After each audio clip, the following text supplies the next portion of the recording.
Morning everyone. आज हम करने वाले हैं 26 अगस्त 2024 के the Hindu plus Indian express दोनों ही न्यूज़पेपर का एनालिसिस। दोनों ही न्यूज़पेपर यूपीएससी के लिए बहुत ज़रूरी हो जाते हैं। इसी वजह से जो जो करंट अफेयर से यूपीएससी में आ सकता है उसी को मैंने यहाँ पर न्यूज़पेपर के साथ में 6 पार्ट्स में डिवाइड कर दिया है। सबसे पहले हम एक इम्पॉर्टेंट आर्टिकल के साथ वीडियो की शुरुआत करते हैं सो दैट आपको मेरे टीचिंग का जो तरीका है वो समझ में आ सके। अगर आपको अच्छा लगता है तो उसी टाइम पे चैनल को सब्सक्राइब कर लीजिएगा, otherwise you can also skip this video. उसके बाद हम एक प्रीलिम प्रैक्टिस क्वेश्चन करते हैं। उसके बाद मेन से रेलिवेंट जितनी भी खबरें होते हैं उनको डिटेल में जाकर मेन से रिलेट करके स्टैटिक के साथ में जोड़ के मैं आप लोगों को पढ़ाती हूँ। Then we cover all the news which are relevant for the prelims. उसके बाद हम मैपिंग करते हुए आगे बढ़ते हैं और वोकैबुलरी ऑफ द डे के साथ में यहाँ पर वीडियो का अंत करते हैं। शुरुआत करते हैं आज के सबसे पहले आर्टिकल के साथ, जो कि कह रहा है after years in enclosure Kuno cheetah said to be freed in the wild. Kuno के अंदर, कूनो क्या है? कूनो एक्चुअली के अंदर हम देखते हैं कि मध्य प्रदेश के अंदर एक नेशनल पार्क है और कूनो के अंदर जो यहाँ पर चीता अभी इनक्लोजर में है, बंदी में है, वो बंदी में है क्यों और ये यहाँ पर आए कैसे, ये सवाल है। देखिए, हमें समझ में आता है कि 2022 में इंडिया के अंदर सबसे पहले जो चीता है उनकी रीलोकेशन करवाई गई कूनो नेशनल पार्क में। अब ये जो समय था ना और ये जो रीलोकेशन करवाई गई थी वो बहुत इम्पोर्टेंट हो गई थी। क्यों? क्योंकि पहली बात तो ये वर्ल्ड में पहली बार हुआ था जहाँ पर एक जो यहाँ पर हम कॉन्टिनेंट देखते हैं उससे ट्रांस जो कॉन्टिनेंटल यहाँ पर रीलोकेशन है वो करवाई जा रही थी। अब ये कौन सा कॉन्टिनेंट था? हम देख पाते हैं अफ्रीका के अंदर से जहाँ पर कंट्री है नामीबिया, उस कंट्री से इंडिया में यहाँ पर 7 चीता को लेकर इंडिया में आया जाता है। ऑब्वियसली ये थ्रू एयर्स इंडिया में आते हैं। उसके बाद हम देखते हैं कि कैसे यहाँ पर ये लगातार दोबारा से बुलाए जाते हैं, यानी कि और भी जो 4 थे चीता उनको फिर से अफ्रीका के नामीबिया देश से ही इंडिया में लेकर आया जाता है। क्या ये उन्होंने हमें गिफ्ट भेजे थे? नहीं, बिल्कुल नहीं। हमने बेशक इन चीता को उनसे खरीदा था। क्यों खरीदा था? क्योंकि इंडिया के अंदर में चीता जो थे वो ऑलरेडी यहाँ पर एक्सटिंक्ट हो चुके थे और अब उनको दोबारा से री इंट्रोड्यूस किया जा रहा है कि हम उनको एज अ की स्टोन स्पीशीज़ की तरह क्या करेंगे, इंडिया में वापस से लाएंगे। जब इनको लाने की बातें की जा रही थी तो बहुत सारे नेशनल पार्क को कंसीडर किया जा रहा था, जैसे कि गिर नेशनल पार्क को। अब गिर नेशनल पार्क जो है वो हमें समझ में आता है गुजरात के अंदर है और ऐसे ही अदर नेशनल पार्क को भी। लेकिन बाद में समझ में आया कि कूनो नेशनल पार्क जो है उसके अंदर एक तो इनको हंट करने के लिए, प्रे करने के लिए, जिस पे ये खाएंगे, इनका जो शिकार होगा उसके लिए डियर्स वगैरह इनकी संख्या ठीक है। दूसरा, यहाँ पे इनको आज़ाद रहने का, आइसोलेशन में रहने का इनको बड़ा शौक होता है, ये मिलजुल के रहना पसंद नहीं करते हैं, तो उनके लिए टेरिटरी भी काफ़ी होगी, वो वहाँ पर आराम से खेल सकेंगे, कूद सकेंगे, अपना जीवन जी सकेंगे। लेकिन अजीब बात यह है कि 2 सालों से लगातार ये इंक्लोजर में है। क्यों? देखिए, इसके पीछे का कारण ये है कि पहले एक बार इनको फ्री कर दिया गया था, 1-1.5 महीना इनको इंक्लोजर में रखने के बाद में इनको फ्री कर दिया गया था। लेकिन फिर सडनली क्या होता है कि इंडिया के अंदर जो इनके फर बने हुए हैं, यानी कि इनको जो बाल आते हैं गले के ऊपर से, जो फर थे वो यहाँ पर नामीबिया के टेम्परेचर के हिसाब से आए, क्लाइमेट के हिसाब से आए, जो कि इंडिया में बहुत ज़्यादा गर्मी होने की वजह से इनके यहाँ पर जो एक कॉलर लगाया गया था ताकि इनको ट्रेस किया जा सके, कहाँ से ये जा रहे हैं, इनके ऊपर नज़र रखी जा सके, उसी से इनके गले के ऊपर वाउंड हो गए, यानी कि जख्म पड़ गए। और धीरे धीरे हम देखते हैं कि कई सारे चीता की इस वजह से डेथ हो गई। तो एनीवे, अब इनको दोबारा से क्या किया जा रहा है, इनक्लोजर से छोड़ा जा रहा है बाहर। अब की बार ध्यान जो होगा वो इनके ऊपर ज़्यादा रखा जाएगा, इनकी प्रॉपर केयर की जाएगी। और ये जो प्रोजेक्ट था ये हम बोल सकते हैं आफ्टर 2 ईयर कि हाँ, ये प्रोजेक्ट अभी सक्सेसफुल रहा। चलिए समझते हैं चीता के बारे में, क्योंकि ऑब्वियसली जीएस पेपर 3 में एनवायरनमेंट में आप लोगों के लिए इंपॉर्टेंट हो जाता है और प्लस स्पीशीज़ के ऊपर प्रीलिम्स में भी बहुत सारे सवाल पूछे जाते हैं, तो इसी वजह से हम थोड़ा सा डिटेल में इसको पढ़ेंगे। कॉमन नेम इसका चीता होता है, साइंटिफिक नेम इसका हम देखेंगे एक्वोनाइज जुबातास भी होता है, एशियाटिक चीते का नाम भी हम यहाँ पर देख पाते हैं और अफ्रीकन चीते का भी। अब री इंट्रोडक्शन जो है चीता का वो क्या है, एक एक्शन प्लान बनाया गया था ministry of environment forest and climate change के द्वारा कि 19th मीटिंग जब हुई नेशनल टाइगर कंजर्वेशन की। अब चीता और टाइगर को आप सेम मत समझिएगा, ये अलग अलग स्पीशीज़ हैं। तो जब ये होती है NTCA जो हमने बनाई हुई है हमारे टाइगर को कंजर्व करने के लिए, संरक्षण करने के लिए जनवरी 2022 में, तो यहाँ पर बोला गया कि कैसे हमें क्या करना चाहिए, चीता को भी इंडिया में रीइंट्रोड्यूस करवाना चाहिए। अब ये जो ऐसा प्लान था ना वो पहले 2009 में भी प्रपोज किया जा चुका था, लेकिन 2022 में तो यहाँ पर इसको सहमति मिलती है और उसके बाद 8 चीता थे जो नामीबिया से इंडिया में आ जाते हैं। अब इनको हमें पता ही है, कूनो जो पालपुर नेशनल पार्क है मध्य प्रदेश में उसमें रखा जाता है। और उसके बाद हम देखते हैं कि चीता का अफ्रीकन चीता में और जो एशियाटिक चीता है इनमें क्या डिफरेंस होता है। यानी कि अब इंडिया में जो आया वो तो अफ्रीकन चीता हो गया, लेकिन इंडिया इज अ कंट्री जो है वो एशिया में आती है, तो एशियाटिक कंट्री है। तो यहाँ पर हमारे जो चीता होते हैं वो कैसे होते हैं और यहाँ पर जो अफ्रीकन चीता है इसमें क्या डिफरेंस है। सबसे बड़ी बात तो ये है कि इनकी जो स्किन होती है वो स्लाइटली ब्राउनिश और गोल्डन स्किन होती है, लेकिन जब हम एशियाटिक चीता को देखते हैं तो इनकी जो स्किन होती है वो येलोइश काइंड की स्किन होती है। तो एक तो यहाँ से ही हमें समझ में आ जाता है डिफरेंस। दूसरा हम देखते हैं कि इनके फेस के ऊपर जो लाइनें हमें दिखाई देती है, चीता की सबसे बड़ी पहचान क्या है, ये लाइन जो आप इसके फेस पे देख पा रहे हैं, ये यहाँ पर अफ्रीकन चीता के अंदर में ज़्यादा प्रोमिनेंट होती है, यानी कि ज़्यादा दिखाई देती है, ज़्यादा गहरी होती हैं as compare to Asiatic cheetah. इसके अलावा जो अफ्रीकन कॉन्टिनेंट है उसमें पूरे के अंदर हम देख पाएंगे अफ्रीकन जो चीता है वो हमें देखने को मिलता है। अब IUCN की बात करें तो international union for conservation of nature, हम देख पाते हैं कि इनकी जो रेड लिस्ट स्टेटस है उसमें इनको वनरेबल की कैटेगरी में रखा गया है कि हाँ इनके संरक्षण के लिए काम करना तो बहुत ज़्यादा इम्पोर्टेंट है, लेकिन ये विलुप्त होने के ज़्यादा नज़दीक नहीं है, क्योंकि अदरवाइज होते तो क्या होते, क्रिटिकली इंडेंजर्ड या इंडेंजर्ड कैटेगरी में रखे जाते हैं, लेकिन अभी इनको रखा गया है हम देखते हैं वनरेबल कैटेगरी के अंदर। नाउ एशियाटिक चीता के बारे में बात करिए तो क्योंकि एशियाटिक चीता आप देख ही पा रहे हैं कि इनको इंट्रोड्यूस करने के लिए बार बार अफ्रीका से चीता मंगवाने पड़ रहे हैं, तो ये क्या है, क्रिटिकली इंडेंजर्ड है। सिर्फ इंडिया में नहीं और भी जो कंट्री है वहाँ पर भी ये प्रॉपर तरीके से नहीं रह पा रहे, इनकी पॉपुलेशन बहुत डिक्लाइन हुई है, दैट इज़ वाई इनको क्रिटिकली इंडेंजर्ड में रखा। अब इसके बाद की जो कैटेगरी आएगी वो क्या आएगी, वो आएगी एक्सटिंक्ट इन वाइल्ड, यानी कि वाइल्ड के अंदर खत्म हो चुके हैं, जंगल में खत्म हो चुके हैं, और उसके बाद क्या आता है, एक्सटिंक्ट ही यहाँ पर आ जाता है कि पूरे तरीके से क्या हो चुकी है, विलुप्त हो चुकी है। तो इनकी कंडीशन थोड़ी ज़्यादा खराब है।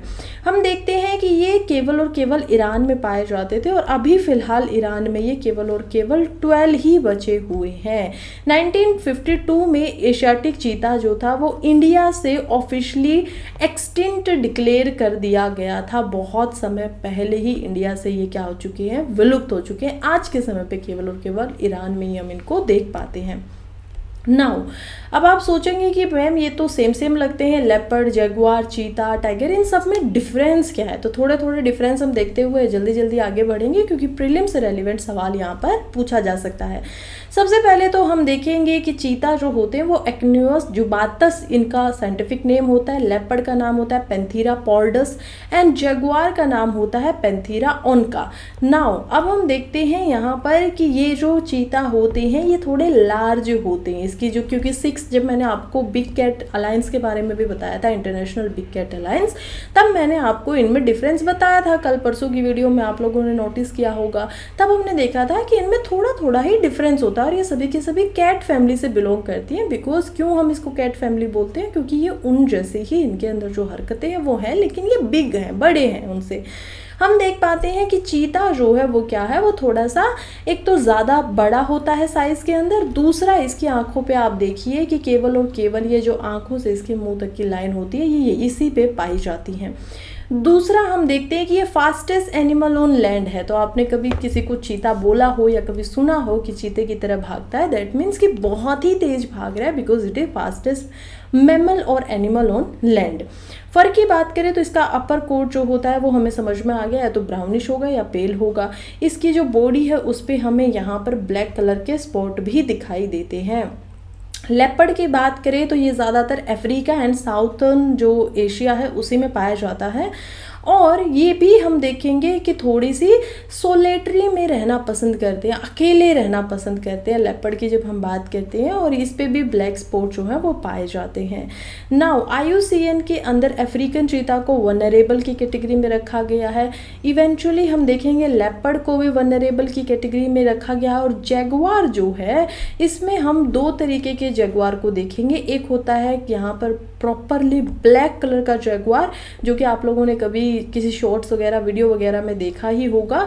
इसको बोला जाता है मेलेनिस्टिक जैगुआर। क्यों? क्योंकि जब इनकी बॉडी जो होती है इसमें बहुत ज़्यादा मेलेनिन जो है उसकी प्रोडक्शन हो जाती है, एंड दैट इज़ वाई इनका जो कलर है वो ज़्यादा डार्क हो जाता है। जबकि हम बात करते हैं नॉर्मल जैगुआर की, यानी कि जो अब ओरिजिनल जैगुआर जब हम उनको बोल पाते हैं, तो लार्ज हम कैट को देख पाते हैं, येलोइश ब्राउन इनका कोट है।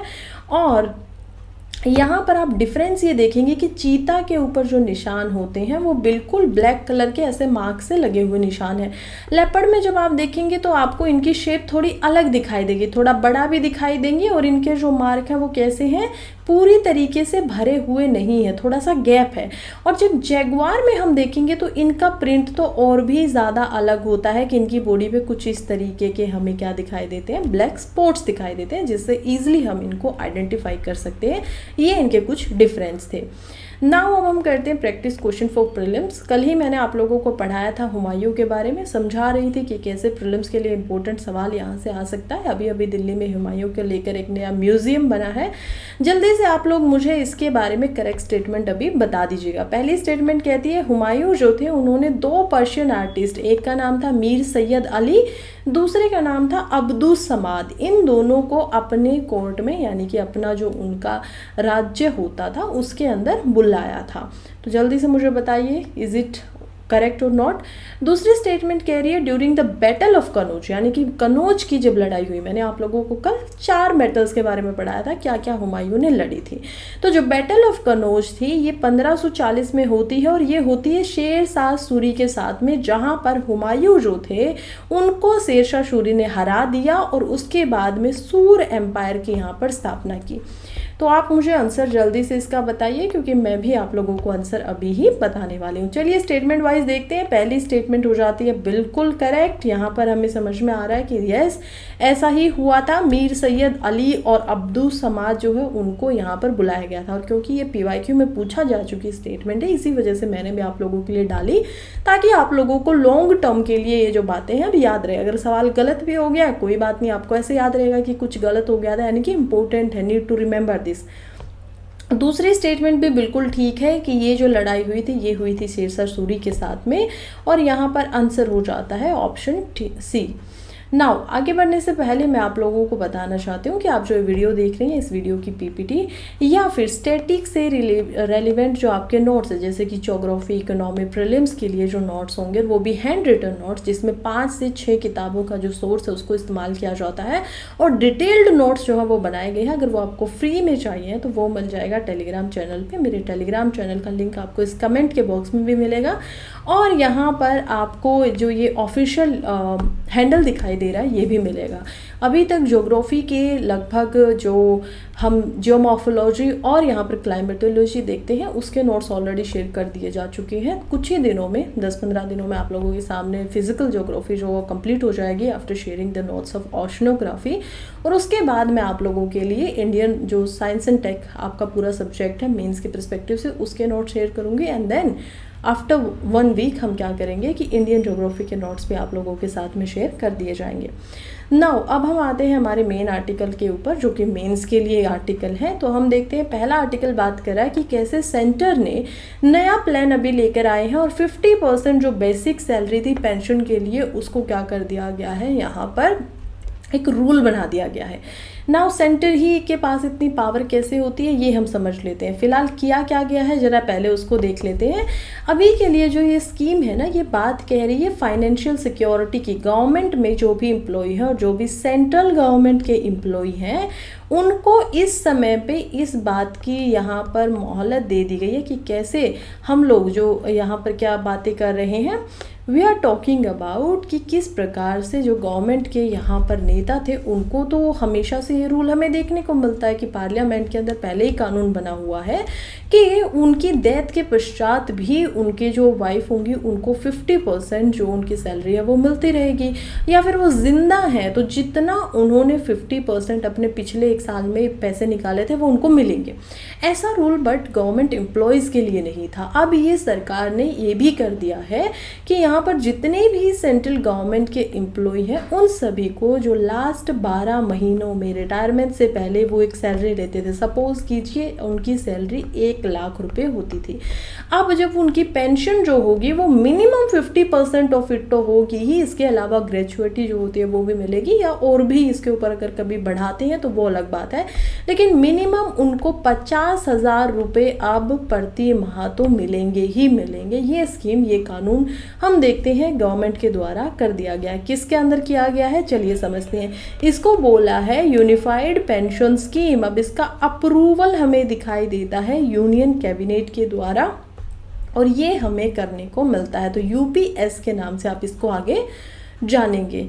नाउ अब यहाँ पर सवाल बस यही उठ सकता है कि क्या मैम ये तो ज़्यादा बर्डन नहीं हो जाएगा पैसे के ऊपर, क्या इसके पॉजिटिव है क्या इसके नेगेटिव है, तो वो सब आप देख सकते हैं कि कैसे हाँ ये जो कुछ सिक्योरिटी होती है गवर्नमेंट के अंदर, बिल्कुल रिटायरमेंट के बाद में उन लोगों को सिक्योरिटी ज़्यादा मिलेगी। Yes it is also true कि ये जो हमारा बर्डन है और हम लोगों के ऊपर पहले ही जो फाइनेंशियल हम लोग इतने कर्जे में ऑलरेडी है, फिस्कल डेफिसिट जो हमारा होता है आज के समय पे भारत में जो भी जन्म ले रहा है उसके ऊपर 5 लाख रुपए का कर्ज पहले दिन ही हो जाता है। कैसे हो जाता है? क्योंकि हमारी कंट्री फिस्कल डेफिसिट में चल रही है। हमने जो लोन लिए हुए हैं बाहर से वो तो सभी भारतीयों के ऊपर लगे हुए हैं, तो क्या ये हमारा बर्डन नहीं बढ़ाएगा? बढ़ाएगा, but that is also a need. यहाँ पर समझने की बात ये भी है कि कैसे गवर्नमेंट को क्या करना चाहिए, यहाँ पर गवर्नेंस अपनी बेटर बनानी चाहिए और that is it's a part of it. जब हम बात करें तो ये क्या है, इसका पार्ट है एंड स्टिल एक मच नीडेड रिफॉर्म ये हो सकता था, तो रिफॉर्म को पीछे नहीं भेजना चाहिए। हालांकि इसके ऊपर आने वाले समय में और आर्टिकल आएंगे, हम और चर्चा करेंगे। फिलहाल के लिए हमें लग रहा है कि हाँ ये एक इम्पोर्टेंट मेंस के लिए आर्टिकल हो सकता था, दैट इज़ वाई मैंने आप लोगों को समझा दिया यहाँ पर था क्या। नेक्स्ट आर्टिकल बात करें jet engines to munitions, India US to speed up co production. देखिए मैं आप लोगों को कल भी पढ़ा चुकी हूँ कि कैसे हमारे जो डिफेंस मिनिस्टर हैं वो यूएसए में गए हुए हैं और यूएसए में जाकर वो डिफेंस मिनिस्टर हैं और मिल भी डिफेंस मिनिस्टर से ही रहे हैं यूएसए के। तो क्या हो रहा है वहाँ पर, डिफेंस से रिलेटेड ही अग्रीमेंट और डील हो रही है। इसी में हमने एक जो हमारा अग्रीमेंट था सोसा नाम से उसको भी साइन किया था। अब इसमें क्या था, सिक्योरिटी की प्रायोरिटी देना, कि अब ये जो साइन हो गया यानी कि इंडिया को कभी भी किसी भी डिफेंस के इक्विपमेंट की या किसी भी जो सामान है सामग्री वगैरह की इस्तेमाल की ज़रूरत होगी तो हमेशा यूएसए अदर कंट्रीज से जो सोसा में नहीं है अग्रीमेंट के अकॉर्डिंग उनसे ज़्यादा उनको प्रायोरिटी देंगे, पहले चीज़ों को पहुंचाएंगे। अब हम देखते हैं कि को प्रोडक्शन के ऊपर भी स्पीड अप करने के लिए यहाँ पर बातें हुई है, यानी कि ये कह रहे हैं कि हम जॉइंटली साथ में मिलकर भी को प्रोड्यूस करेंगे, साथ में मिलकर भी उत्पादन करेंगे चीज़ों का, और इसी चीज़ के ऊपर यहाँ पर बात जो है वो चल रही है, दैट इज़ ऑल्सो इम्पोर्टेंट। तो इसलिए हम इसको भी यहाँ पर डिस्कस कर रहे हैं। Now talking about India and USA, तो आप देख पाते हैं कि कैसे दोनों कंट्रियाँ जो हैं वो बहुत इंपॉर्टेंट हो जाती हैं और आर्टिकल हमारे लिए सिर्फ डिफेंस के लिए इम्पोर्टेंट नहीं है बल्कि हम देखेंगे ये आर्टिकल आईआर में भी इम्पोर्टेंट हो जाता है। तो हमें पता है कि एक समय ऐसा था कि यूएसए जो था वो इंडिया के हमेशा साथ नहीं खड़ा था। आज यूएसए में और इंडिया में हमारी कोऑपरेशन जो है वो काफ़ी बेहतर दिखाई दे रही है। इवेंचुअली यूएसए हमें पसंद कर रहा है, ऐसे एग्रीमेंट्स का भी साथी बना रहा है, लेकिन एक समय ऐसा नहीं था। एक समय क्या था कि यूएसए हमेशा पाकिस्तान को सपोर्ट करता था और हम देख पाते हैं कि रशिया जो जब हमारा पाकिस्तान के साथ में वॉर भी हुआ तो 1961 में भी हम देख पाते हैं कि कैसे यहाँ पर क्या हो रहा था कि रशिया को आना पड़ा कोल्ड वॉर की वजह से। ऐसा नहीं है कि वो भी कोई इंडिया के साथ में बहुत पुरानी दोस्ती निभा रहे थे, नहीं, just because Russia was against of America और America was in support of Pakistan, hence Russia also came to give support to the India in that war. और ऐसा इन्होंने कोई एक्सटर्नल सपोर्ट नहीं दिया, बस जब यूएसए ने बोला कि अब हम इंडिया पे हमला कर सकते हैं तो उस समय पे रशिया ने अपने जो शिप थे वो इंडियन ओशन में लाकर खड़े कर दिए, ये सपोर्ट उन्होंने प्रोवाइड किया। बट समय बदला और हम देखते हैं कि आज के समय पे इंडिया और जो यूएसए के संबंध हैं वो काफ़ी अच्छे हो चुके हैं। रीजन बिहाइंड दैट, क्योंकि चाइना एक बहुत ही ग्रोइंग यहाँ पर जो एक हम देखेंगे, वैसे तो बहुत सारे कारण होते हैं किसी भी एक चीज़ के पीछे, लेकिन एक मेजर फैक्टर यही है कि चाइना का बहुत ही ज़्यादा ग्रोइंग इन्फ्लुएंस बढ़ रहा है और साथ में रशिया के साथ में तो ये बहुत ज़्यादा मिल के बढ़ा रहा है। सो उसको काउंटर बैलेंस करने के लिए इंडिया को यहाँ पर जो संधियों में लिया जा रहा है यूएसए के द्वारा। दूसरा कारण ये भी है कि India is also growing. GDP की बात करें तो इंडिया अभी हम देखते हैं कि काफ़ी फास्टेस्ट ग्रोइंग कि वन ऑफ द लिस्ट के अंदर फिलहाल आ रहा है कंट्री में, अगर हम देखें तो वर्ल्ड के अंदर में, तो दैट इज़ वाई इंडिया भी ग्रो कर रहा है, तो इसी वजह से उनको ये भी पसंद आ रहा है। आगे बढ़ते हैं और देखते हैं highway passing by Gir gate speed monitoring system to save lions. देखिए क्या किया गया, यहाँ पर बात हो रही है गिर नेशनल पार्क की। गिर नेशनल पार्क हम देखेंगे कि यहाँ पर गुजरात में मिलता है और इस नेशनल पार्क के अंदर में इंडिया में लाइन्स देखने को मिलते हैं। लायन यानी कि शेर, और कौन से शेर, एशियाटिक लायन की हम यहाँ पर बात कर रहे हैं। पढ़ेंगे एशियाटिक लायन क्या होता है, लेकिन उससे पहले पढ़ लेते हैं कि आर्टिकल बात क्या कर रहा है। आर्टिकल कह रहा है कि हाईवेज के ऊपर, क्योंकि एक बहुत ही बड़ा नेशनल पार्क है और इस नेशनल पार्क के अंदर बहुत सारी गाड़ियाँ गुजरती हैं और हर साल, पिछले साल देखेंगे 2021 के नवंबर में तो एक लायन था जो कि आराम से अपना रोम कर रहा था, घूम रहा था, और सडनली एक ट्रक आता है और उसके ऊपर से चला जाता है तो उस लायन की डेथ हो जाती है।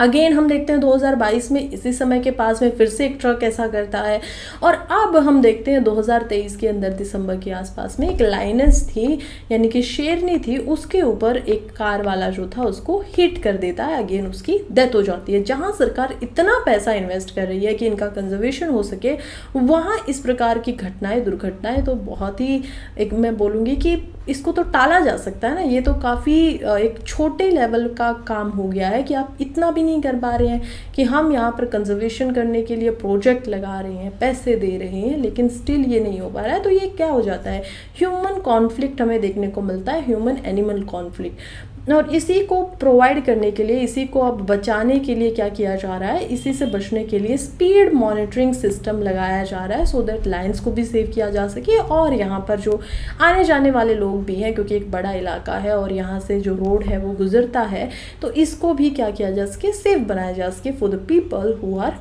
Moving on it. नाउ क्या किया गया है, ये जैसे आप देख पा रहे हैं कि यहाँ पर अलग अलग तरीके के कैमराज लगाए गए हैं। 4 थर्मल कैमरा है जिसमें स्पीडिंग के पता चल सकता है, 2 नॉर्मल कैमरा लगाए गए हैं, एक यहाँ पर स्पीडोमीटर भी लगाया गया है। इसके अलावा स्पीड को नापने के लिए स्पीड राइफल्स भी यहाँ पर लगाई गई है। तो ये सब क्या है, सो दैट अगर कोई जो गाड़ी है, थर्मल में यहाँ पर क्या पता हो जाएगा कि थर्मल जो होता है वो एक्चुअली के अंदर में हीट को यहाँ पर सेंस कर लेता है।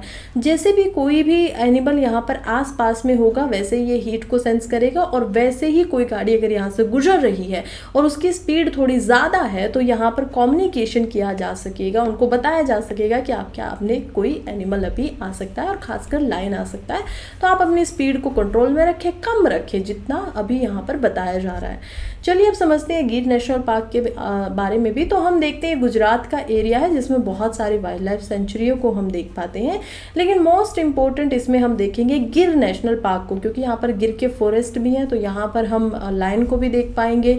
इसके अलावा हम यहाँ पर गिर जो काऊ है, एक ब्रीड काऊ की गिर के नाम से ही, क्योंकि वो इसी फॉरेस्ट में ज़्यादा मिलती है और नेचुरली ज़्यादा दूध भी देती है as compare to other cows in India, वो भी यहाँ पर पाई जाती है। तो गिर नेशनल पार्क हम देखेंगे। इसके अलावा गुजरात में ही ब्लैक बक नेशनल पार्क भी हम देख पाते हैं। यहाँ पर हम देख पाएंगे खादीजा वाइल्ड लाइफ सेंचुरी को, जो कि इम्पोर्टेंट हो जाती है। इसके अलावा marine gulf of Kutch national park को भी देख पाते हैं, जो कि गल्फ ऑफ कच्छ के ऊपर इसी वजह से उसी के नाम से रखा गया है। इसी में हम Gaga great India bustard wild life sanctuary को भी देख पाते हैं, और आप लोगों को पता है ग्रेट इंडिया बस्टर्ड क्या है, राजस्थान का स्टेट एनिमल है और अभी ऑब्वियसली वनरेबल कैटेगरी में, उसको संभालना, उसको रखना भी यहाँ पर कंजर्व करना भी इम्पोर्टेंट हो चुका है। अब आगे चल के देखते हैं African line and Asiatic lion के बीच में डिफरेंस। तो हम अफ्रीकन लाइन को देखते हैं जो कि साउथ एंड ईस्ट अफ्रीका में पाया जाता है। मोस्ट पॉपुलस हम लाइन सब स्पीशीज़ को बोल सकते हैं कि सबसे ज़्यादा पाए जाते हैं। इनका नाम है पैंथेरा लियो और यहाँ पर IUCN की रेड लिस्ट में इनको वनरेबल कैटेगरी में रखा गया है कि हाँ इनको कंजर्व करने की तो ज़रूरत है, लेकिन उतनी भी ज़्यादा नहीं कि इंडेंजर्ड या उस तरीके से नहीं है कि ठीक है नियर थ्रेटन के बाद वनरेबल आता है कि हाँ ज़रूरत बहुत है, लेकिन इतनी भी नहीं है, इतना भी ज़्यादा खतरा नहीं है। तो ये हम समझ पाते हैं। साइट्स में भी इसको क्या किया गया है, अपेंडिक्स 2 के अंदर रखा गया है। एशियाटिक लाइन की बात करें तो गिर नेशनल पार्क में दोनों का डिफरेंस आप मेनली देख पाएंगे कि कैसे अफ्रीकन लाइन का जो फर होता है यहाँ पर वो कितना बड़ा है एज़ कम्पेयर टू ये माउथ के नीचे जो हम देख पाएंगे एशियाटिक लाइन में वो काफ़ी कम है, इतना ज़्यादा नहीं है। दूसरी बात हम देखेंगे कि कैसे ये जो है साइज़ में भी बड़े होते हैं यहाँ पर as compare to Asiatic lion. तो ये डिफरेंस तो हम हर जगह ही देख पाएंगे। एलिफेंट की बात करेंगे तो अफ्रीकन एलिफेंट साइज में बहुत बड़े होते हैं, लेकिन एशियाटिक एलिफेंट उतने बड़े नहीं होते। तो ये तो हमें मोस्टली कॉमनली हर जगह ही देखने को मिलेगा एनिमल्स की जब हम बात करें। दूसरा हम देखेंगे कि यहाँ पर इनके अंडर बेली में एक फोल्डेबल स्किन देखने को मिलती है जो कि अफ्रीकन जो लायन है उसके वहाँ पर देखने को नहीं मिलती है। सो ये भी एक बड़ा हम देखेंगे कि कैसे डिफरेंस दिखाई देता है। दूसरी बात यह है कि जहाँ जहाँ पर एशियाटिक लायन पाए जाते थे अब वो मोस्ट ऑफ द प्लेसेस से एशिया के अंदर में एक्सटिंक्ट ऑलरेडी हो चुकी हैं और इसी वजह से IUCN की लिस्ट में इनको इंडेंजर्ड की कैटेगरी में रखा गया है, जबकि अफ्रीकन लायन यहाँ पर वनरेबल की कैटेगरी में है। दूसरा साइट्स में भी इसको अपेंडिक्स 1 में रखा गया है कि आप इनका ट्रेड वगैरह ज़्यादा नहीं करेंगे, जबकि हम देखेंगे अफ्रीकन लायन अपेंडिक्स नंबर 2 के अंदर आता है। नेक्स्ट इंपॉर्टेंट आर्टिकल की बात करते हैं। GS पेपर 1 में हम सबके लिए काफ़ी इंपॉर्टेंट यह आर्टिकल हो जाता है। आर्टिकल देखिए बात जो कर रहा है ना, बात कर रहा है विजयनगर एम्पायर की और कह रहा है कि कैसे यहाँ पर हम्पी को कंजर्व करना पड़ेगा और कैसे इसको कंजर्व किया जा सकता है। इंडिया की लार्जेस्ट वर्ल्ड हेरिटेज साइट की हम यहाँ पर बात करें तो हम्पी के बारे में देखते हैं। देखिए जब मैं हम्पी को आपको दिखा रही हूँ तो आप इस मैप को भी देख पाएंगे। ये मैप है कर्नाटका का। कर्नाटका के रीजन में कभी ये विजयनगर डिस्ट्रिक्ट जो है एक समय पे विजयनगर एम्पायर हुआ करता था, लेकिन आज एक विजयनगर डिस्ट्रिक्ट रह गई है और उसके अंदर हम हम्पी की साइट्स को देख पाते हैं। हम्पी की साइट्स को जब हम देख रहे हैं ये विजयनगर डिस्ट्रिक्ट की नहीं बल्कि विजयनगर एम्पायर की कैपिटल हुआ करती थी। तो कैपिटल की वजह से हमारे लिए इम्पोर्टेंट भी हो जाती है। और ये क्या था, एक हिंदू एम्पायर था साउथ इंडिया का। अब ये हिंदू एम्पायर किसने बनाया था, हम देखते हैं कि कैसे यहाँ पर 1338 के अंदर में हरिहर एंड बुक्का 1333 में वो पहली बार आते हैं और उसके बाद हरिहर एंड बुक्का नाम के 2 भाई आते हैं जो कि मुगल कोर्ट से यहाँ पर आए थे। और उसके बाद वो उस समय पर पहले मुस्लिम भी बन चुके थे, इस्लाम को एक्सेप्ट कर चुके थे। वो वापस आते हैं, अपना जो रिलीजन है उसको कन्वर्ट करते हैं, हिंदुइज्म को फॉलो करते हैं और विजयनगर जो एम्पायर था उसकी स्थापना यहाँ पर की जाती है। तो 14th से 16th सेंचुरी इस समय तक ये जो एम्पायर था बहुत फ्लरिश करता है इस पूरे के पूरे रीजन के अंदर में। विजयनगर का जो आर्किटेक्चर अब आप देख पाएंगे हम्पी को, यहाँ पर ये फोटो में आपको दिखाई दे रहा है कैसे यहाँ पर हाथी घोड़े रथ बनाया गया है। तो ये जो आर्किटेक्चर जो था ये कंबाइंड था, क्योंकि इस एरिया में पहले हम चोलास को, होसल्यास को, पांड्यास को, इन सभी को देख पाते थे। तो इनसे नोटेबल जो फीचर थे वो हमें यहाँ पर देखने को मिलते थे, क्योंकि इसमें मोस्टली हॉर्सेस वगैरह की कार्विंग की जाती थी। इसके अलावा एक कल्याण मैरिज के लिए यानी कल्याण मंडप बनाया जाता था। यूजुअली हम जो टेम्पल्स वगैरह होते हैं उन्हीं में इसको ज़्यादा देख पाते हैं। तो कल्याण मंडप जो देखने को मिलता था वो हमें देखने को मिलता था यहाँ पर for the purposes of marriage, तो वो भी हम देख पाते हैं। इसके अलावा जो सबसे इम्पोर्टेंट यहाँ पर अगर आप कभी टेम्पल का नाम सुन पाएंगे तो आप सुन पाएंगे विरूपाक्षा टेम्पल का नाम, जो कि स्टेट बोर्ड की तरह यहाँ पर था। और इम्पोर्टेंट हम देखेंगे कि शिवा टेम्पल ये है, आज भी ये टेम्पल हमें दिखाई देता है और इन्हीं की वाइफ माना जाता है मीनाक्षी को। तो मीनाक्षी जो टेम्पल आप देख पाएंगे, मीनाक्षी अम्बा टेम्पल, जो कि इसी रीजन में आप देख पाएंगे, तो वो ये माना जाता है कि वो किसके लिए था, for the wife of Virupaksha, जो कि शिव के एक इम्पोर्टेंट हम रूप की तरह देख पाते हैं। नाउ अगर आप और इसमें जाना चाहेंगे तो हम इसी में यहाँ पर कैपिटल में ही जो राजाओं के लिए इस्तेमाल होने वाला टेम्पल था, that was Vitthala temple complex. Stone chariot इसके अंदर है, ये आप देख पाएंगे, और इसी में म्यूजिकल पिलर भी दिखाई देते हैं। तो कभी अगर आप लोगों ने सुना है कि भारत के किसी एक टेम्पल के अंदर में म्यूजिक बजता है, अगर उसके पिलर्स को यहाँ पर ऐसे थपथपाया जाए, तो वो यहाँ पर हम बात कर रहे हैं विठला टेम्पल के बारे में, जो कि पाया जाता है कर्नाटका में। अब ये प्रीलिम्स में भी इंपॉर्टेंट था, मेंस में भी इंपॉर्टेंट था, तो दैट इज़ वाई सोचा आप लोगों के लिए रिवीजन करवा दिया जाए। साइट जो है वो ख़राब हो रही है फ़िलहाल यहाँ पर, और इसी वजह से हम देखते हैं कि हमें क्या करना चाहिए, इसके बारे में प्रॉपर जो कंजर्वेशन है उसके लिए प्रयास किए जाने चाहिए। कौन कंजर्वेशन के प्रयास करेगा? कंजर्वेशन के जो प्रयास किए जाएंगे वो किए जाएंगे यहाँ पर आर्कोलॉजिस्ट, जो इंडिया का सर्वे है, archaeological survey of India, as well as government, इन सभी को। और पहले ही कंजर्वेशन की ज़्यादा ध्यान न देने की वजह से साइट्स जो थी ख़राब हो चुकी थी, अब इस पर पूरा फोकस किया जो है वो जाना चाहिए, बिकॉज ये हमारी नेशनल हेरिटेज है। ये 1886 में तो हम देखते हैं कि वर्ल्ड हेरिटेज साइट्स की लिस्ट में आ चुकी थी, तो अब तो इसको वैसे ही बहुत ज़्यादा क्या होना चाहिए, प्रोटेक्शन जो है वो मिलना चाहिए। स्टिल यहाँ पर एफर्ट जो है वो कम लग रहे हैं। सॉरी, मैंने 1886 लिख दिया है, शायद यहाँ पर क्या होगा 1986, इट वॉज इन 1986। चलिए आगे बढ़ते हैं, नेक्स्ट आर्टिकल को पढ़ते हैं। नेक्स्ट आर्टिकल बात कर रहा है पार्लियामेंट्री स्क्रूनिटी की। देखिए पार्लियामेंट की स्क्रूनिटी क्या हो सकती है, CAG की रिपोर्ट के ऊपर सुप्रीम कोर्ट का कहना है। सबसे पहले ये रिपोर्ट क्या होती है, CAG क्या होती है, जरा वो समझ लेते हैं। CAG का मतलब होता है comptroller and auditor general of India.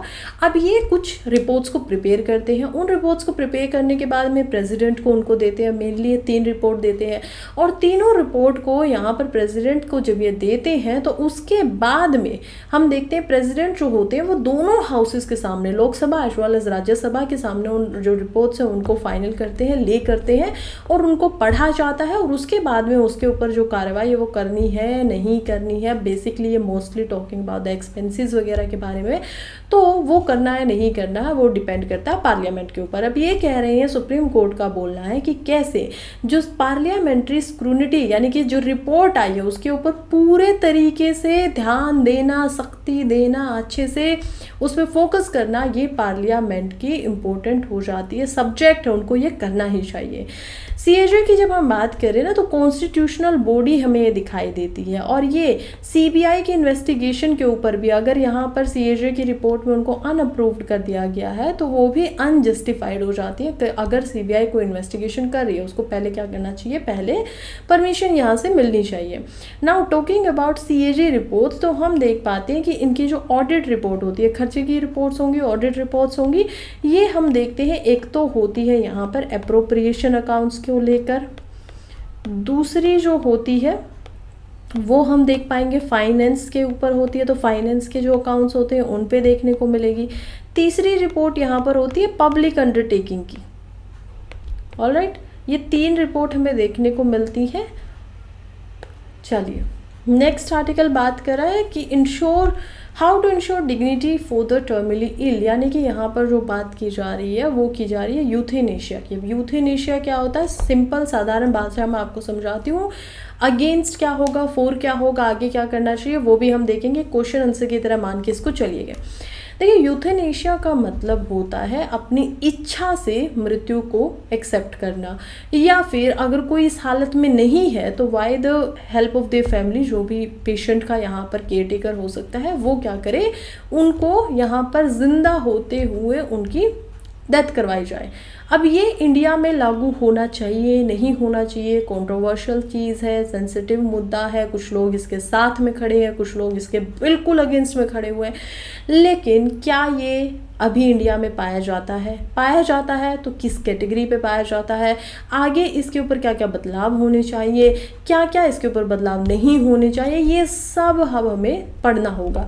हालांकि article is not talking about all this, क्योंकि यहाँ पर जो आर्टिकल बात कर रहा है वो जैसे कि एग्जाम्पल भी देते हैं, तो एग्जाम्पल देते हैं कि ऐसी वुमन का, अरुणा शहबाग का ये उनका रूम है कि कैसे उनको पैसिव यहाँ पर जो यूथेनेशिया है वो पहली बार करने का मौका दिया गया था, क्योंकि वो एक नर्स थी और उनके साथ में एक असोल्ट हुआ और उसके बाद वो लगातार 10 साल तक वेजिटेटिव स्टेट में रही, बेहोशी की हालत में रही। और जब उनके लिए ये जो मुद्दा आया, यूथेनेशिया इंडिया में अलाउड नहीं होता था, कभी भी नहीं था, किसी भी फॉर्म में आप यूथेनेशिया नहीं कर सकते हो। क्या अलग कंट्रीज़ में होता है? हाँ होता है, बिल्कुल। बहुत सारी ऐसे कंट्रीज़ हैं जिनमें खुशी खुशी होता है कि आप सीधे साधे एक इंसान हो, 70-80 साल आपकी एज होगी, अब आप ज़्यादा जीवन आगे जीना नहीं चाहते तो आप आराम से जाकर अपने हिसाब से अपने जीवन का अंत कर सकते हो। But it is not possible in India. लेकिन हम देखते हैं यूथेनेशिया की जो स्टोरी है वो इंडिया में यहाँ पर काफ़ी पीछे तक चली जाती है। सबसे पहले कहाँ पर जाती है? हम देख पाते हैं कि इंडिया में यहाँ पर सबसे पहले ये जाती है 196 रिपोर्ट जब आती है लॉ कमीशन की 2006 में, तब तो लॉ कमीशन जो था उन्होंने एम्फेसाइज किया कि अगर कोई ऐसा कुछ कर रहा है तो उन्होंने, जैसे कि कोई प्रोफेशनल कर रहा है, डॉक्टर कर रहा है ऐसा कुछ पेशेंट्स के या जो उनकी फैमिली मेम्बर है उनके अग्रीमेंट के साथ में, तो ये क्या होगा, ये उसकी प्रोफेशनल ड्यूटी का ही एक भाग माना जाएगा। फिर हम देखते हैं दूसरी रिपोर्ट आती है 2021 के अंदर में, जो कि होती है 241 रिपोर्ट। अब ये रिपोर्ट बोलती है कि कमीशन जो है वो पैसिव यूथेनेशिया की परमिशन यहाँ पर मिल जानी चाहिए। पैसिव यूथेनेशिया क्या है कि अगर कोई जिंदा है और साथ में उसका माइंड भी काम कर रहा है, वो बोल सकता है, तो उसको आप यूथेनाइज नहीं कर सकते, उसकी जान नहीं ले सकते हो, यानी कि उसको हटा नहीं सकते हो जो भी मेडिकल इक्विपमेंट के ऊपर वो है। लेकिन कोई ऐसा इंसान जो अपने होशो आवाश में है ही नहीं और कोई उम्मीद भी नहीं है कि आगे अब उनको वापस से रिकवर किया जा सकता है, वो आ जाता है पैसिव यूथेनेशिया की कैटेगरी में और वो किया जा सकता है, ये रिपोर्ट बोलती है। फिर सुप्रीम कोर्ट में पैसिव यूथेनेशिया जो है उसी के लिए केस जाता है, जो कि केस जाता है 2011 में। अब ये केस जो है ये है अरुणा शाहान बग्स का केस। ये जो केस था मुंबई के हॉस्पिटल में इनको रखा गया था और लगातार 10 सालों तक, डिकेड्स तक, दशकों तक हम देख पाते हैं कि कैसे वो वेजिटेटिव स्टेट में कमरे में रहती है और उनको पता भी नहीं है कि वो जिंदा है भी या नहीं। एट लास्ट उनकी जो फैमिली मेम्बर्स हैं वो सुप्रीम कोर्ट जाते हैं और उसके बाद में हम देखते हैं सुप्रीम कोर्ट से भी लैंडमार्क यहाँ पर परमिशन जो है वो दे दी जाती है। कहा जाता है कि हाँ पैसिव यूथेनेशिया जो है वो किया जा सकता है, क्योंकि लॉ कमीशन पहले बोल चुका था, इसका मतलब वो रूल नहीं बना था, कानून नहीं बना था। लॉ कमीशन की जो रिपोर्ट है इसका केवल और केवल मकसद होता है एडवाइस करना कि गवर्नमेंट ऐसा कुछ करे। लेकिन जब सुप्रीम कोर्ट ने ऐसा किया तो उसके बाद में इंडिया में ये बहुत सारे इसके रिगार्डिंग रूल भी बनाने पड़ेंगे कि 2 से ज़्यादा डॉक्टर्स होने चाहिए, उनका बोर्ड होना चाहिए, उनके द्वारा परमिशन होनी चाहिए, सारी चीज़ों पे ध्यान दिया जाएगा, then you can allow it. अब हम देखते हैं इसके बाद में अब 2024 में एक और केस होता है। ये जो केस है ये जाना जा रहा है हरीश राणा केस के नाम से। अब यहाँ पर जो सुप्रीम कोर्ट ने क्या किया है, यहाँ पर हम देखेंगे कि कैसे सुप्रीम कोर्ट का बोलना था, इनकी एक ट्यूब हटानी थी जो कि इनको फूड देने के लिए थी and he wanted to euthanise, but supreme court ने बोला कि नहीं, ये आप नहीं कर सकते हो बिकॉज ये पैसिव यूथेनेशिया के फॉर्म में नहीं आता है। जो इंसान है वो क्या है, अभी अपने पूरे होशो हवास में है, वो बोल भी सकता है, चलिए उसको पेन में है, हम वो बात समझते हैं। लेकिन जब वो विड्रॉ कर लेते हैं तो उसके बाद से ही यहाँ पर जो एक्टिव पैसिव यूथेनेशिया की जो हम देखेंगे कि कैसे एक डिबेट है वो और ज़्यादा छिड़ जाती है। इसके ऊपर मूवीज़ तक बनी है, तो आप लोगों ने किसी ने मूवी वगैरह भी देखी होगी सिमिलर कुछ इसी से रिलेटेड, वो भी हम देख पाते हैं कि कैसे इसी मुद्दे पे बहुत ये ज़्यादा है। तो हो सकता है कि आपके पास भी पूछा जा सके। अभी फ़िलहाल क्या क्या सिंप्लीफिकेशन हुई है तो हम देखेंगे। सबसे पहले तो कुछ हॉस्पिटल के जो मेडिकल बोर्ड्स होते हैं उसके रूल्स वगैरह चेंज किए गए हैं कि पहले जहाँ 2 डॉक्टर की परमिशन लगती थी, अब यहाँ पर एक पूरा का पूरा बोर्ड ही बनाया जाएगा ताकि एंटायर जो प्रोसेस है वो एक्यूरेसी के साथ में हो सके, कोई भी गड़बड़ी ना हो। दूसरा, यहाँ पर जो एक्सपीरियंस था किसी भी डॉक्टर का उसको रिड्यूस कर दिया गया। पहले क्या था कि डॉक्टर के लिए जो था वो 20 साल उनका एक्सपीरियंस होना चाहिए था बोर्ड में मेंबर होने के लिए, लेकिन अभी उसको 5 साल कर दिया गया है, तो ये भी एक अच्छा स्टेप किया गया है। अब हम देखते हैं कि क्या क्या ऐसी आर्ग्यूमेंट है कि यूथेनेशिया होना चाहिए, फेवर में क्या क्या आर्ग्यूमेंट्स हो सकती हैं। तो अगर हम फेवर की बात करें तो सबसे पहली आर्ग्यूमेंट आती है आर्टिकल 21 के साथ में कि सुप्रीम कोर्ट ने खुद ही बोला है कि किसी को भी जीने का अधिकार है। वही आर्टिकल 21 ये भी बोलता है कि डिग्निटी ऑफ डेथ, यानी कि मृत्यु आती भी है तो डिग्निटी के साथ में आए, ढंग से आए। तो वो ढंग से जो आता है कि एक डिग्निटी जिसमें आ जाती है, जिसमें इज्जत की बात हो रही है, रिस्पेक्ट की बात हो रही है, तो वो आर्टिकल 21 तो हमें ये बात कहने की राइट टू डाई जो है डिग्निटी के साथ में वो तो दे रहा है। अरुणा शाहन बाग केस के अंदर 2016 में हम ऑलरेडी इस चीज़ को देख ही पाते हैं, 2011 में सॉरी, ये तो हमने देखा ही था। तो अब इसके ऊपर इतनी सारी डिबेट्स क्यों हो रही हैं। दूसरा हम देखते हैं कि फाइनेंशियल रिलीफ मिलता है। फैमिलीज़ जो इतने लंबे समय तक आस खो चुकी हैं, डॉक्टर्स भी बोल रहे हैं कि अब कुछ नहीं हो सकता है, लेकिन फिर भी हॉस्पिटल में एक इंसान को रखना, तो उनके ऊपर ये बिल्कुल एक कड़वा सच है कि फाइनेंशियली डिटोरेटिंग जो है वो फैमिलीज़ के लिए हो जाता है और फैमिली इससे परेशान भी होती हैं। तो एक फाइनेंशियल रिलीफ उनको मिल सकता है। दूसरा हम देखेंगे ऑर्गन डोनेशन इससे हो सकता है कि ऑर्गन्स को अगर वो चाहें तो क्या कर सकते हैं, एक ऐसी स्कीम वगैरह बना सकते हैं कि ऑर्गन्स वगैरह डोनेट हो सके, सो दैट ये भी एक पोटेंशियल सेव हो सकता है, दूसरों की ज़िंदगी बचाई जा सकती है। जैसे बेल्जियम में किया गया है कि बेल्जियम की कंट्री को देखेंगे तो वहाँ पर आपको कंसेंट जब आप यूथेनेशिया के लिए जा रहे होते हो तो आपको देना पड़ता है कि हाँ ठीक है, हम ऑर्गन वगैरह को ट्रांसप्लांट यहाँ पर करवाने के लिए डोनेट करने के लिए रेडी हैं। तो ऐसा कुछ हो सकता है। तीसरा और फोर्थ एग्जांपल हम देखें कैसे यहाँ पर जो मेडिकल ट्रीटमेंट है, जब कोई होप ऑफ रिकवरी है ही नहीं तो उससे छुटकारा मिल सकता है, अवॉइडेंस मिल सकती है। और फिर से वही पहले वाला एग्जांपल, डिग्निटी ऑफ डेथ सभी को यहाँ पर है, मिलना चाहिए अधिकार। जैसे कि नीदरलैंड के अंदर जो है वो यूथेनेशिया लीगल है बिल्कुल, पेशेंट्स के ऊपर या फिर टर्मिनल इलनेस अगर किसी को है तो वो क्या कर सकते हैं, उनको परमिशन यहाँ पर मिल जाती है। नाउ अब इसके अगेंस्ट में बात करें तो अगेंस्ट में हम देख पाएंगे कि किस प्रकार से यहाँ पर अगेंस्ट में इसलिए इम्पोर्टेंट हो जाते हैं, क्यों ये नहीं होना चाहिए, क्योंकि लोग छोटी छोटी बीमारियों पे भी यूथेनेशिया लेने की तरफ भाग जाएंगे। वो पूरा का पूरा इस कंसेप्ट को समझ ही नहीं रहे हैं कि ज़िंदगी में ठीक है, आप परेशान हो गए हो, आप ज़िंदगी में दोबारा से उठा जा सकता है, एक दोबारा मौका मिल सकता है, वो उसको ले जाएंगे।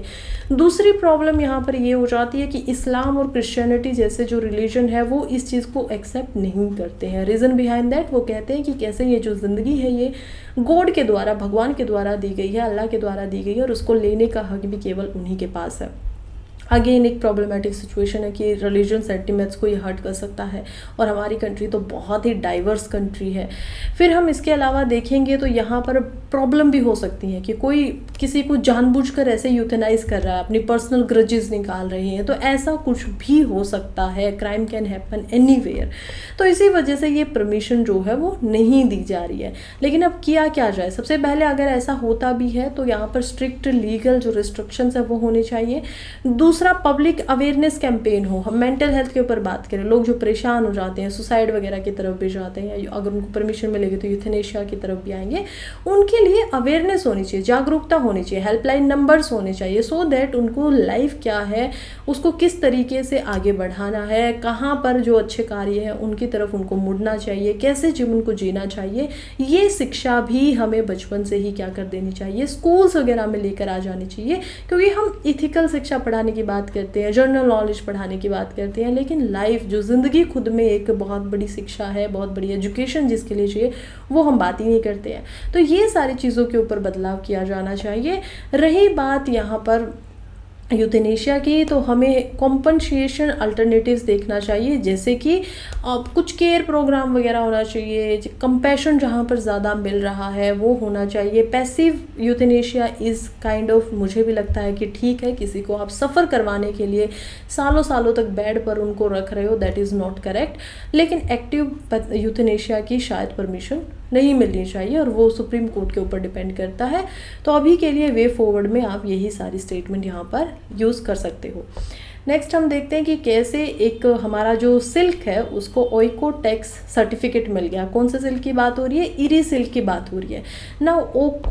ओइकोटेक्स सर्टिफिकेशन है क्या, देखिए सबसे पहले तो ministry of development of north east region के द्वारा पीआईबी के ऊपर छापी गई खबर है, और हम देख पाएंगे कि एक ऐसा सर्टिफिकेट होता है जो कि इंटरनेशनल लेवल पे उन टैक्स यानी कि सिल्क को दिया जाता है जिसमें कोई भी यहाँ पर अनएथिकल वे या फिर हार्मफुल वे जो है वो इस्तेमाल नहीं किया गया। तो मैम सिल्क में हार्मफुल वे तो इस्तेमाल होता है, ये हमने तो देखा है कैसे छोटे छोटे सिल्कवॉर्म जो होते हैं उनको पहले तो उनकी खेती की जाती है, यानी खेती इन द मतलब आप मतलब ऐसे खेती फसल से मत समझिएगा, यहाँ पर हम सिल्क वॉर्म्स कीड़ों की बात करें, उनको उगाया जाता है जिसको सिलीकल्चर बोला जाता है। फिर हम देखते हैं कि उसी को क्या किया जाता है, उनको उबाला जाता है गर्म गर्म पानी में जिंदा ही, फिर वो मारे जाते हैं, फिर उनसे एक धागा निकलता है, उससे हम सिल्क बनाते हैं। ये तो बहुत ही हॉरिफाइंग तरीके से होता है।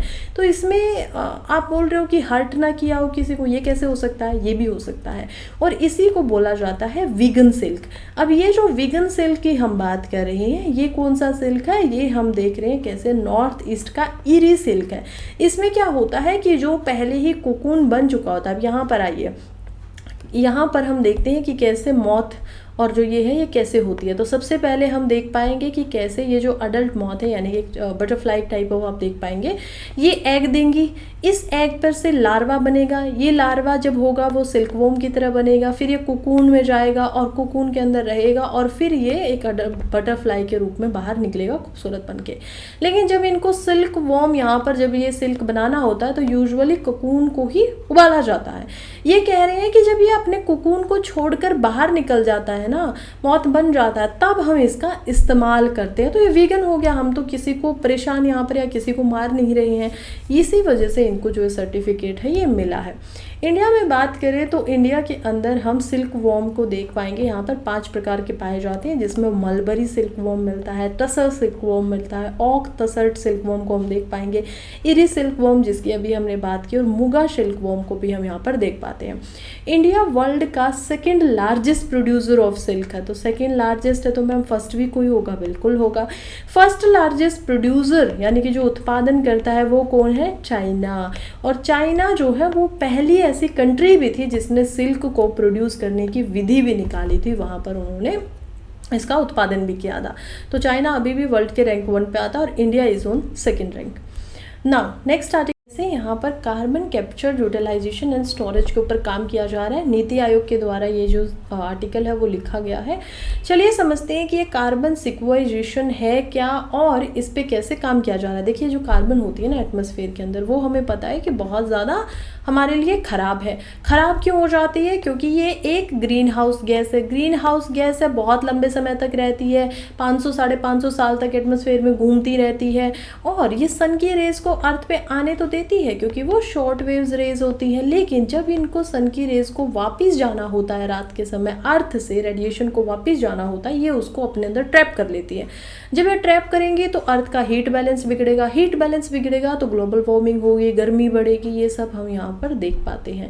तो इसी वजह से सरकार ने क्या किया है नीति आयोग के द्वारा कि जो भी बड़े बड़े यहाँ पर हमें ऐसे फोसिल फ्यूल का इस्तेमाल करने वाले वो दिखाई देते हैं, वहाँ पर हम एक तरीका लेकर आएंगे जिससे कार्बन को कैप्चर करेंगे, पकड़ेंगे और नीचे अंडर द थ्रू, यहाँ पर पाइप के थ्रू क्या किया जाएगा, या तो कोई पानी की जो पॉन्ड्स वगैरह है, गहरी गहरी जो हम यहाँ पर लेक वगैरह को देख पाएंगे, उसके अंदर कार्बन को लेके जाया जाएगा, या फिर कोई कोल माइंस वगैरह होंगी उसमें उसको ट्रैप किया जाएगा, डीप एक्वीफायर में दिया जाएगा, या ग्राउंड के नीचे रखा जाएगा ऑयल गैस रिजर्व्स के अंदर में, सो दैट एटमॉस्फेयर में जो ग्लोबल वार्मिंग हो रही है उसको हम कम कर सके। ये एक यहाँ पर तरीका लेकर आया गया है। नेक्स्ट आर्टिकल हम देखेंगे इकोनॉमी के लिए इंपॉर्टेंट हो रहा है। कह रहा है कि कैसे रुपये को कंट्रोल करना चाहिए, अदरवाइज इसके एडवर्स कॉन्सिक्वेंसेस भी दिखाई देंगे। आरबीआई कोशिश कर रहा है रुपये को कंट्रोल करने की। बार बार क्यों कर रहा है? क्योंकि मैं बार बार आपको समझाती हूँ कि देखिए इंडिया में जो इन्फ्लेशन रेट है वो क्या है, वो बढ़ रहा है।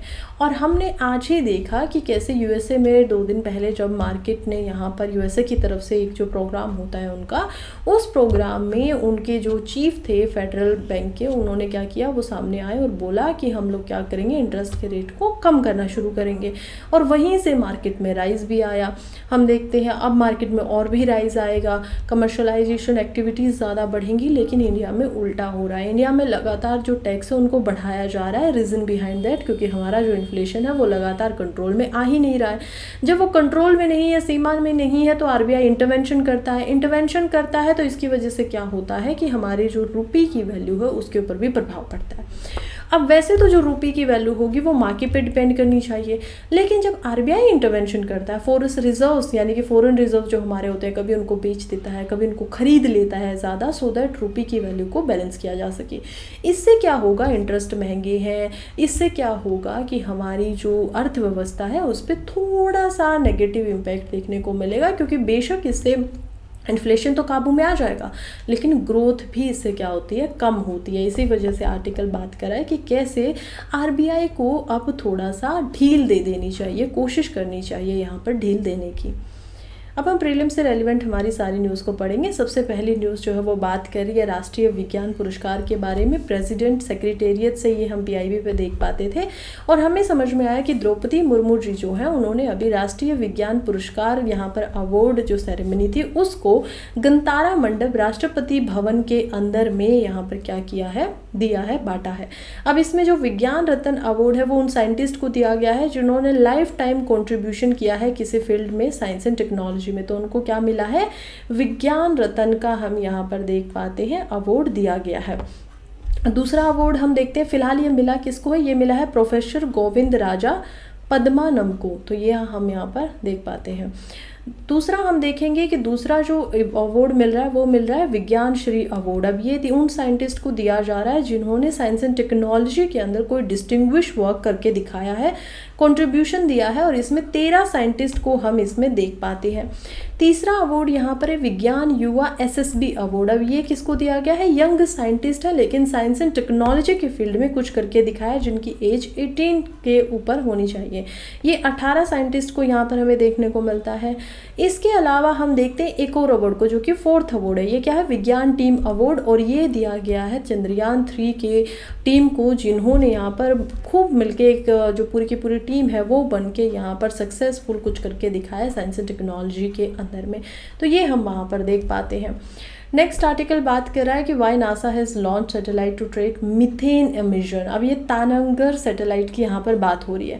तानंगर 1 सैटेलाइट जो है ये आप देखेंगे कि कैसे बनाई गई है यहाँ पर JPL के द्वारा, जो कि एक प्राइवेट कंपनी है, और उन्होंने नासा की मदद से इसको ऊपर भेजा। अब ये क्या काम करेगी कि जहाँ जहाँ पर methane as a gas MH3 जो हमें दिखाई देती है वो है, उसको पूरे तरीके से मैप करेगी। ट्रैप करने की, ट्रैप तो नहीं कर पाएगी लेकिन मैपिंग उसकी कर पाएगी, उसको बताएगी कहाँ पे कितनी मीथेन है, कौन सी कंट्री ज़्यादा मीथेन प्रोड्यूस कर रही है। क्योंकि मीथेन जो होती है ना, मैंने अभी जो आपको कार्बन डाइऑक्साइड के रिलेशन में समझाया कि कैसे वो ग्रीन हाउस गैस है which is harmful for our environment, methane उससे 80% मोर हार्मफुल, ये 80% ज़्यादा यहाँ पर काम करती है जो ग्लोबल वार्मिंग है उसको बढ़ाने में। तो इसको कम करना और ज़्यादा इंपॉर्टेंट हो जाता है as compare to carbon dioxide.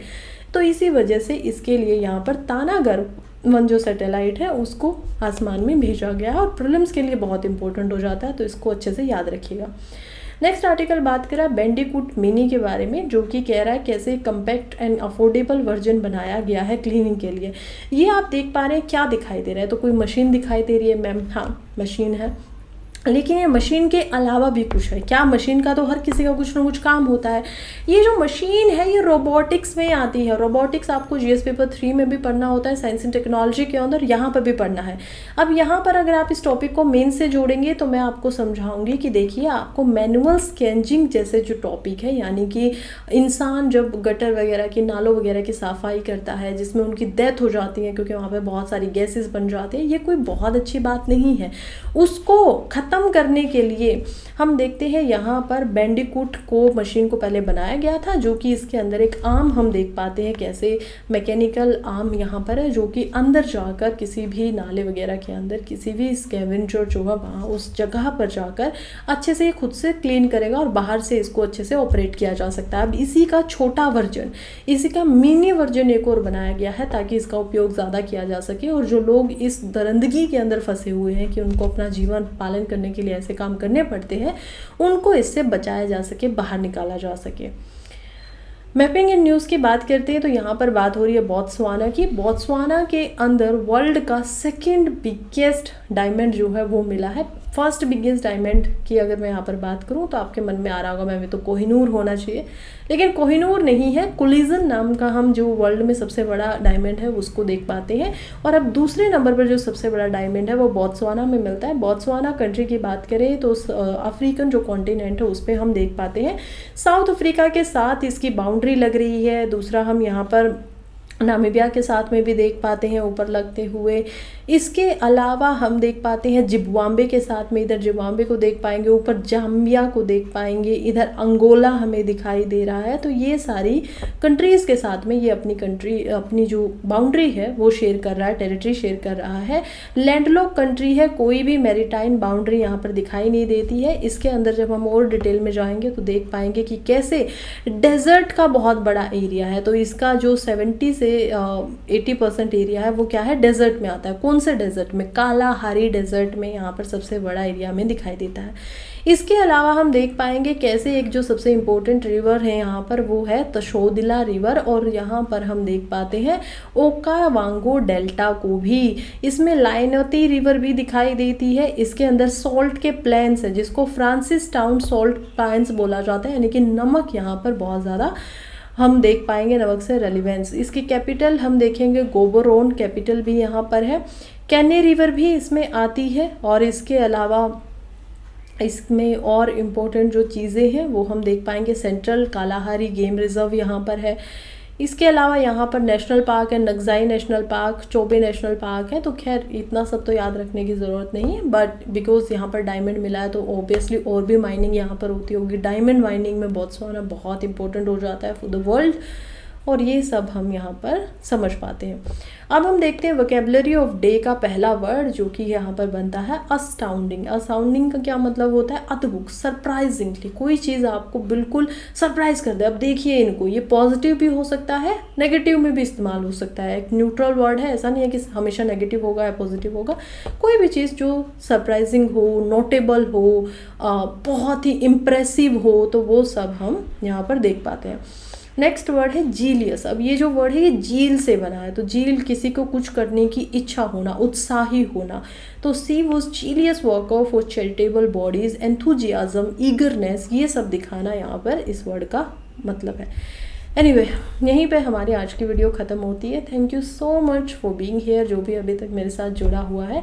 मुझे पता है आप अब तक यहाँ हैं तो आपको वीडियो अच्छी लगी है। वीडियो अच्छी लगी है तो चैनल को भी सब्सक्राइब कर दीजिए, मुझे बहुत अच्छा लगेगा।